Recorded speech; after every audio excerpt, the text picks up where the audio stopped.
이 절대 평가도 있지만 일종의 이게 성취도 평가가 되는 거잖아요. 네. 그래서 인재 평가의 가장 원론이 되는 아이들이 성취해야 되는 교육 과정에 대한 분명한 목표.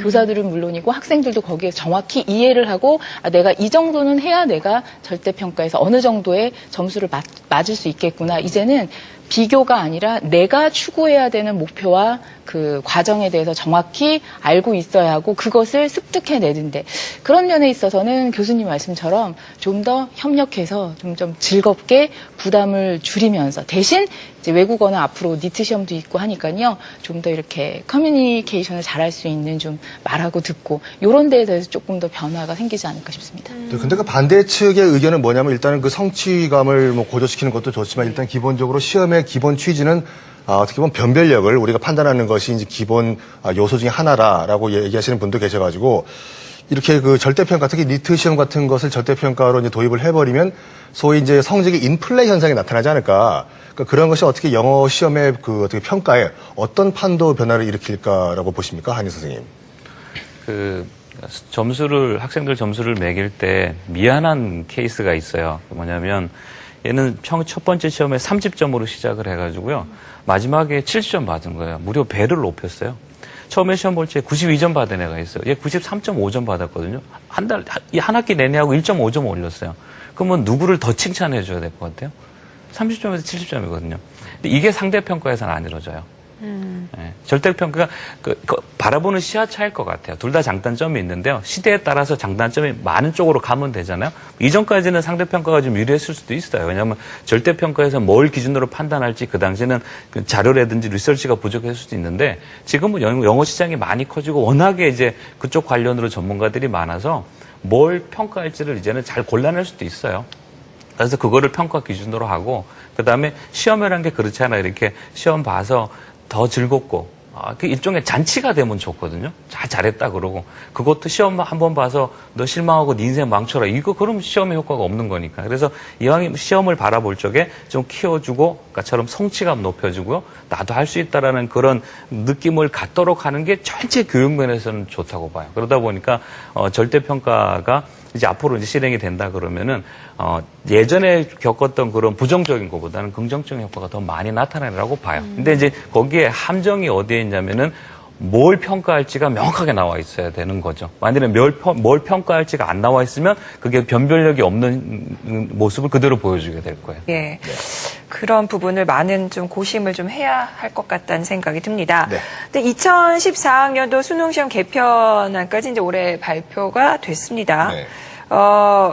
수능 외국어 영역이 A, B형으로 나눠서 치러진다는 내용. 네. 위현주 선생님이 좀 설명을 좀 해주시죠. 예, 신문에도 이제 발표가 됐는데요. 지금 현행에서는 수리만 두 군데로 다 가형, 나형으로 바꿔서 보고 있는데 이제 2014학년부터 외국어도 A형, B형인데 가장 쉽게 설명하면 B형은 현행 수능의 수준과 난이도를 그대로 유지를 하겠고 그다음에 A형은 그거보다는 조금 쉽게 가겠다라고 해서 A형은 이제 그야말로 대학 수학, 학력 거기 조금 학문적인 영어라면 B형이 A형은 조금 더 실용적인 영어에다가 더 목적을 두겠다라는 거고요. 또 큰 변화는 이제 듣기 평가가 거의 절반으로 올라오게 됩니다. 그래서 문항 자체도 현재는 50문항인데 45문항 정도로 줄어들고 그리고 듣기 말하기가 비중이 50%라고 해서 조금 크게 좀 틀 자체는 달라지죠.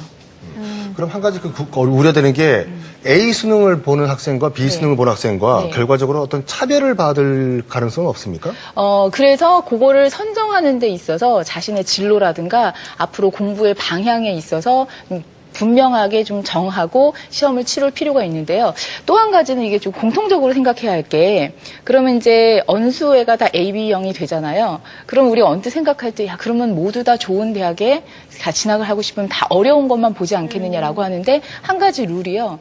B가 3가지가 있지만 B형을 2과목 이상은 선택을 할 수가 없습니다. 그러니까 언수회를 봤을 때 이제 자기가 잘하는 것 그리고 앞으로 학문을 하고 공부를 하고자 하는 거 이런 걸 봐서 또 한번 선택을 해야 되기 때문에 조금 이제 지금의 단면적인 시험하고는 좀 다르다고 봐야죠. 지금 나왔던 모든 이야기를 한번 종합을 해보면 결국적인 궁극적인 목표는 국가영어평가시험 니트로 어떻게 보면 귀합이 되는 것 같은데 그렇게 결론을 내도 될까요, 교수님? 예, 중간 과정으로 보게 되는 중간 과정이 네. 될 수밖에 없는데 네. 사실은 뭐냐면 이 A형, B형은 꼭 그 외국어, 그 영어 영어 그러는 것이 아니고 주요 과목 다 한단 말이지. 그 일환으로 한 거지. 그 영어만을 위한 정책은 아니었어요, 이제. 근데 그게 발표되고 나서 최근에 다시 니트라는 걸 영어는 그쪽으로 간다. 이렇게 하다 보니까 사실은 조금 문제가 뭐냐면은 AB형은 영어 같은 경우는 14년도, 15년도 2년밖에 안 써요. 만 니트가 되면은. 니트는 되면 16년도부터 된다 그런다. 결정은 안 됐지만은 되게 보기에 거의 될 것 같은데. 그렇게 되면 AB형은 영어의 경우는 2년만 쓰고 폐기해버리고 네. 니트로 간다. 근데 이제 니트하고 이거하고 그렇게 연관성은 없는 게 이건 그냥 수능의 유형이 A비로 나눠주는 것 뿐이지 니트 유형하고 같은 건 아니거든요, 이제. 그래서 사실은 이거는 조금 정책적으로 사실은 좀 조율이 있어야 되는데 A형 발표하고 좀 이따 니트 발표니까 따로따로 놓은 거 가지고 사실 이거 개발하는 측에서는 또 굉장히 A형, B형 개발하는 데 굉장히 많은 노력을 기울일 거예요. 이제. 근데 2년 쓰고 폐기할 거를 개발한다는 거에 대한 약간 허탈감이랄까? 네. 이거 너무 좀 쓸데없는 거 아니야? 이제 이런 게 있어서 사실은 일부에서는 니트로 갈 경우는 영어는 A형 하지 말아라. 2년 더 가다가 그냥 하는 게 차라리 더 낫지 않는, 차라리 그 힘을 니트에다가 더 쏟아드는 게 낫지 않느냐라는 거죠, 이제. 저는 이제 일선에서 학생들을 가르칠 때 왜 AB형이 이렇게 언수에서 나왔을까라고 생각했을 때 학생들 당사 다 입장에서 보면 약간의 학습에 대한 부담을 덜 수도 있을 것 같아요. 아, 왜냐하면 그래요? 결국에는 언수회 중에서 하나는 조금 쉬운 쪽을 선택할 수밖에 없고 네. 그런 의미에서 궁극적으로는 AB형이 나왔을 때는 아이들에게 특히 이제 저희가 생각할 때 A형 같은 경우에는 이제 그 예체능 쪽이라든가 조금 B형의 영어가 조금 힘들거나 아니면 자기의 진로상 그 정도가 필요하지 않다라고 하는 학생들은 좀 수월하게 공부할 수 있을 테니까 그리고 제가 기대하기로는 그리고 분명히 그럴 거라고 믿어요. AB형에 지금 개발하고 있는 것도 분명히 니트의 2, 3급 정도의 뭔가 분명히 연결고리가 있을 것이고 있어야 한다고 생각해요. 그리고 그 일환이 아마 듣기평가가 지금 50%로 늘어난다라고 AB형에서 말을 하고 있기 때문에 조금 연착륙을 할 수 있도록 분명히 거기에서는 보완점이 나올 거라고 믿어봅니다. 네. 그렇겠죠. 갑작스럽게 2년 사이에 이렇게 갑자기 크게 변하고 크게 바뀌고 그런다면 이게 정책의 어떻게 혼선뿐만이 아니라 공통분모를 네네. 찾으시겠죠. 네. 예. 그렇게 되리라고 보고요. 네. 어쨌거나 지금 말씀하신 대로 이 니트로 모든 것이 이제 지금 종착점이 될 것 같고 네. 또 앞서서 패널 여러분께서 가장 중요하게 꼽은 것 중에 하나가 이제 국가 영어 능력 시험 니트거든요. 이 니트에 대해서 좀 더 자세히 좀 정리해보는 시간을 갖겠습니다. 화면 함께 먼저 보시죠. 네. 지난 12월 17일 국가 영어능력평가시험 1급의 모의시험이 있었습니다. 전국 44개 주요 도시 48개 시험장에서 선착순으로 응시생을 모집했는데요. 그 관심이 역시나 대단했습니다. 우리나라에서 이제 처음 시행되는 국가 영어 능력 평가 시험이기 때문에 일단 좀 관심이 많고요. 그리고 저는 이제